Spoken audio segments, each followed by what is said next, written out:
वाहिगुरु जी का खालसा वाहिगुरु जी की फतेह। गुर इतिहास में से ऐसी कई उदाहरणें मिलती हैं जिनसे पता चलता है कि गुरु सपनों द्वारा भी कार्य संवारता है। भाई सज्जा, जिसे गुरु गोबिंद सिंह जी ने अपने सेवादार को कहकर 6 महीने के लिए कमरे में बंद करवा दिया था, क्योंकि वह कहता था कि मैं घर की रोटी चलाता हूँ, मैं ना हूँ तो घर वालों का निर्वाह भी नहीं चल सकता, मैं कमाता हूँ तो वह खाते हैं। गुरु साहिब ने उसे सीख देने के लिए, सबको भोजन देने वाला परमात्मा है, अपने सेवादार को हुक्म किया कि इसे 6 महीने के लिए कमरे के भीतर बंद कर दो, बिल्कुल बाहर नहीं निकलने देना। उस भाई सज्जे ने पड़ोस के घर में एक सेठ रहता था। उसे गुरु साहिब ने सपने में दर्शन देकर कहा था, तेरे साथ वाला घर मेरे सिख का है, उसे कोई आवश्यकता हो तो तूने पूरी करनी है। अर्थात गुरु सपने में भी सक्रिय है। अन्य भी बहुत घटनाएं हैं। हजूर साहब के पुजारी को सपने में दर्शन हुए थे गुरु गोबिंद सिंह जी के, और वचन किया था कि हमारा प्यारा संत अतर सिंह जी मस्तुआने वाले गोदावरी के तट पर वचन करके बैठा है कि मैंने कुछ खाना नहीं, जाकर उसे भोजन खिलाकर आओ।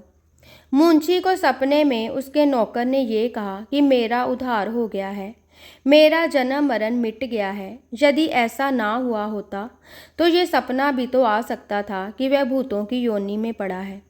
सपनों की गुरु ग्रंथ साहब में भी बहुत महानता दर्शाई है। सपने में भी दर्शन हो जाते हैं। सुपने आया भी गया, मैं जल भरिया रोई। यहाँ तक कि गुरु हमारे कई दुख, कई मुश्किल समय, कई कई बुरे जन्म भी सपने में मिटा देते हैं। यदि चौधरी शमीर की बात लें, जिसने गुरु गोबिंद सिंह जी की उस समय बड़ी सेवा की थी जब मुगलों का शासन था और गुरु साहिब की सेवा करने वाले की सरकार पीछे पड़ जाती थी, बड़ा जोखिम था। उसने गुरु गोबिंद सिंह जी से विनती की थी, मेरी 84 काट दो। गुरु साहिब कहने लगे, कल आना। जब अगले दिन आया तो फिर विनती की, सतगुरु मेरी 84 काट दो। गुरु साहिब मुस्कुराकर कहने लगे, तेरा काम रात को कर तो दिया है। वह कहता है कि मैं समझा नहीं। गुरु जी कहते हैं, हमें बता रात कैसे बीती। वह कहने लगा, मैंने रात को 2 सपने देखे, बहुत बुरे, जिनमें मैं बहुत ही बुरी बुरी योनियों में घूमता रहा। सतगुरु कहते हैं, तूने इतने जोखिम भरे समय में हमारी सेवा की है, हमें दूध लाकर पिलाता रहा है, हम तुझ पर अति प्रसन्न हैं। तूने ये जितनी योनियां सपने में देखी हैं, ये तूने शरीर कारण भुगतनी थी। गुरु नानक ने कृपा करके तेरी सभी योनियां 2 सपनों में काट दी हैं। मंडी के राजा के मन में भी जब दुविधा आ गई थी ये पंक्ति सुनकर, लेख ना मिटई हे सखी जो लिखया करतार, कि यदि लेख ही नहीं मिटने तो गुरु घर में आने का क्या लाभ। गुरु अर्जन देव जी ने उसे उसका आने वाला जन्म सपने में दिखाया था कि कैसे उसने चंडालों के घर जन्म लेना था, कैसे उसने अत्यंत गरीबी भोगनी थी, पीलू खाकर निर्वाह करना था। लेकिन गुरु घर आने के कारण उसका ये घटिया जन्म परमात्मा ने सपने में ही काट दिया। इस तरह से परमात्मा की विध पूरी हो जाती है, सपने में ही जन्म कट जाता है, शरीर पर तकलीफ नहीं भोगनी पड़ती। जब किसी गुरसिख को बुरा सपना आए तो समझ लेना कि वह कुछ व्यतीत होना था, लेकिन गुरु ने कृपा करके सपने में काट दिया। ये थोड़ा सा जिक्र दास ने सपने के बारे में लिखा है ताकि किसी के मन में शंका ना रह जाए। बात चल रही थी सुखमनी साहब की महानता बारे कि सुखमनी साहब की बानी पढ़ने सुनने वाले का जन्म मरण समाप्त हो जाता है। सुखमनी साहब की बानी पढ़ने से अनेकों के उद्धार हुए। दास एक अन्य जिक्र आप जी से व्यक्त करे ताकि मन को यकीन हो जाए। पाकिस्तान में झंग जिले के कोटा ईसा खां का एक ऐतिहासिक जिक्र है। उस ज़िले में एक भाई गोपाल जी वैरागी संत हुए हैं जो हर समय निरंकार के चरणों में लीन रहते थे, और जो भी कोई दीन दुखी अथवा कोई गृहस्थी उनके पास जाता वह उसे नाम सिमरन का उपदेश देते थे। 8 पहर बानी के रस को भंवरा बनकर प्राप्त करते। इतिहास में जिक्र आता है कि गुरु गोबिंद सिंह जी के प्रत्यक्ष दर्शन भी इनको नसीब हुए। गुरु घर की प्रसन्नता की वर्षा इन पर हर समय होती रहती थी। क्योंकि बहुत ही निर्वैर आत्मा थे, किसी से ईर्ष्या नहीं, द्वेष नहीं, क्रोध से कोसों दूर, ब्रह्मचार्य ही कायम। इनकी इतनी उच्च अवस्था थी कि मुख से निकले वचन सत्य होते थे। कई बार आने वाले समय का सहज स्वभाव ही जिक्र कर देते थे, जो कि सत्य होता था। एक बार का जिक्र है कि हजारों ही संगतें भाई गोपाल जी के स्थान पर बैठकर नाम अभ्यास में मगन थी, तो क्या देखा कि भाई गोपाल जी ऊपर आकाश की ओर देखकर दोनों हाथ जोड़कर खड़े हो गए और नमस्कार करके कहा, वाह वाह, भले भले। संगतें बड़ी हैरान हुई, पूछ लिया, महापुरुष जी ये क्या कौतक है? आकाश की ओर देखकर आप जी ने नमस्कार की और साथ वाह वाह, भले भले भी मुख से उच्चरित कर रहे हो। भाई गोपाल सिंह जी प्रेम में भीगे हुए कहने लगे, हमारे गांव का जो साहूकार महाजन है, उसका नौकर शरीर त्याग गया है और पुष्पों से अलंकृत विमान में उसकी आत्मा को दरगाह में बड़े सत्कार से लेकर जा रहे हैं। मैंने उस आत्मा को नमस्कार की है। श्रद्धा वाले तो समझ गए कि भाई साहब ने अंतरात्मा से देख लिया है, लेकिन कुछ लोगों के मन में शंका आ गई और कह दिया कि हमें कैसे विश्वास हो। भाई गोपाल जी कहने लगे, यदि रहस्य का वचन हमारे मुख से निकल ही गया है तो हम सारी बात बता देते हैं। ये बताने में कोई अन्य मंशा नहीं, अपितु गुरबानी की बढ़ाई है। भाई गोपाल जी कहने लगे कि जो हमने देखा है वह बता देते हैं, शेष निर्णय आप स्वयं कर लेना। उन्होंने बताया कि गांव के महाजन का नौकर प्रतिदिन यहाँ संगत में आता था, लेकिन आज वह नहीं आया, क्योंकि उसे महाजन ने दरिया से पार वाले गांव में चारा लेने हेतु भेज दिया था और वहां चारा लेने गए को एक सर्प ने डंक मार दिया, जिससे उसकी मृत्यु हो गई। वह शरीर सुखमनी साहब के पाठ का प्रेमी था और जब सर्प ने उसे डंक मारा तो उस समय भी उसकी रसना पर सुखमनी साहब की बानी थी।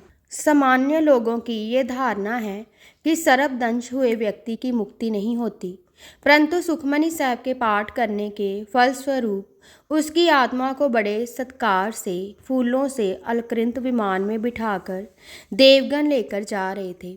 इसे विमान में बिठाकर स्वर्ग ले जाया जा रहा है। इसका आगे के लिए जन्म मरण मिट गया है। इसी कारण हमने वाह वाह, भले भले कहा है कि सुखमनी साहब की बानी ने उसे स्वर्ग में स्थान दिलवा दिया है। कहते हैं कि 2-4 शरीर अभी भी उनमें से ऐसे थे जो कहने लगे कि हमें आपकी बात पर विश्वास कैसे हो। भाई गोपाल जी कहने लगे, इसका निर्णय भी अभी ही हो जाएगा।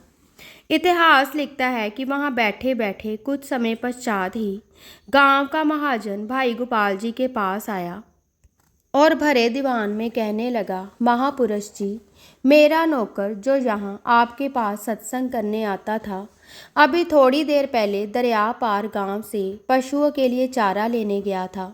वहाँ सर्प के डंक मारने के कारण उसकी मृत्यु हो गई है। उसका पार्थिव शरीर अंतिम संस्कार करने के लिए लेकर जा रहे हैं। महाजन के मुंह से वही सारी व्यथा जो महापुरुष भाई गोपाल सिंह जी ने बताई थी, सुनकर सभी की नज़रें झुक गई। भाई गोपाल जी कहने लगे, तेरा नौकर सुखमनी साहिब पढ़ने के फलस्वरूप सीधा स्वर्ग में गया है। इसका जन्म मरण समाप्त हो गया है।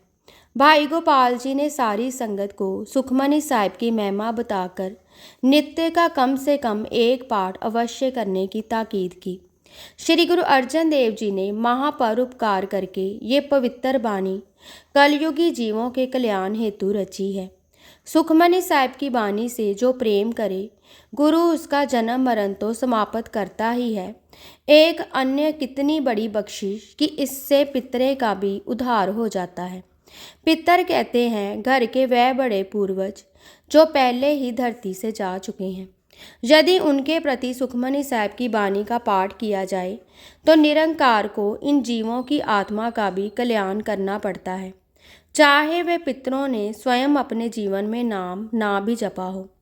कुछ लोग अपने पितरों के उद्धार हेतु किसी यजमान को बुलाकर भोजन करवाते हैं, लंगर करवाते हैं। ये कुछ सीमा तक अच्छी बात है, लेकिन इससे पूरी प्राप्ति नहीं।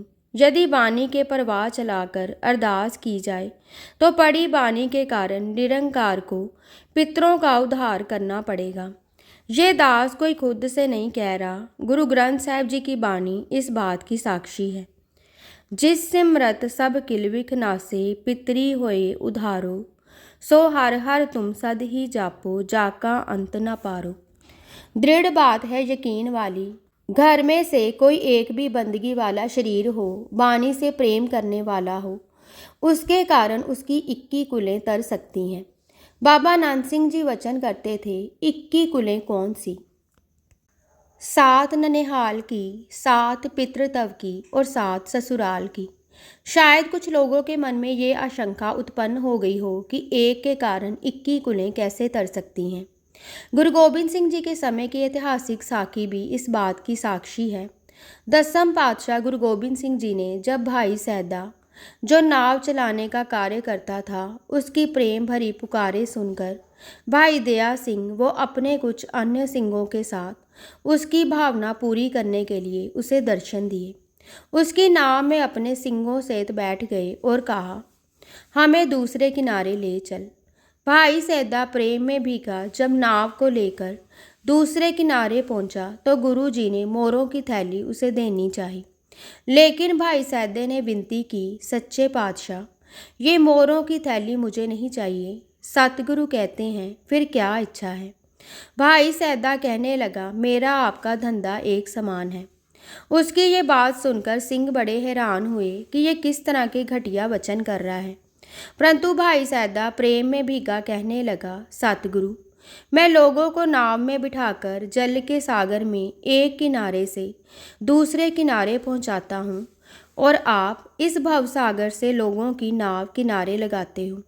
जैसे मैंने आपको इस नाव में बिठाकर उस सागर से पार करवाया है, एक किनारे से दूसरे किनारे पहुंचाया है, आप मेरी जीवन की नैया दूसरे किनारे लगा दो, मेरा भवसागर से उद्धार कर दो।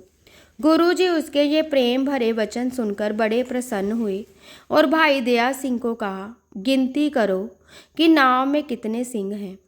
भाई दया सिंह ने गिनती करके बताया, पातशाह, मुझ सहित 21 हैं।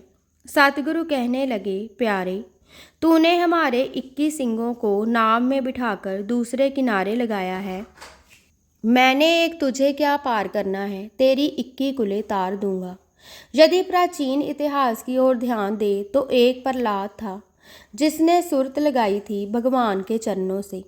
जब भगवान प्रकट हुए थे खंबे में से नरसिंह अवतार का रूप धारण करके हिरण्यकश्यप को समाप्त करने के लिए, तो भगत प्रहलाद ने भगवान से कहा था, भगवान, चाहे इसने मुझे बहुत कष्ट दिए, पहाड़ी से धकेला, अग्नि में जलाने की कोशिश की, गरम खंबे से आलिंगन करने के लिए कहा, पर है तो ये मेरा पिता ही, कहीं ये नरक में ना जाए, इसकी मुक्ति कर देना।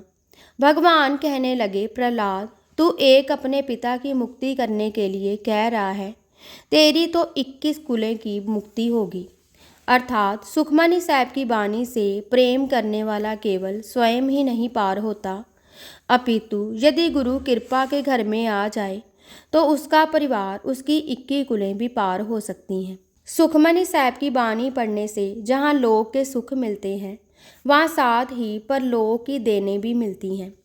कई देवी देवता लोक के सुख दे सकते हैं, परंतु जब भविष्य संवारने की बात आती है, मुक्ति की बात आती है, तो वह कहते हैं ये हमारे वश में नहीं।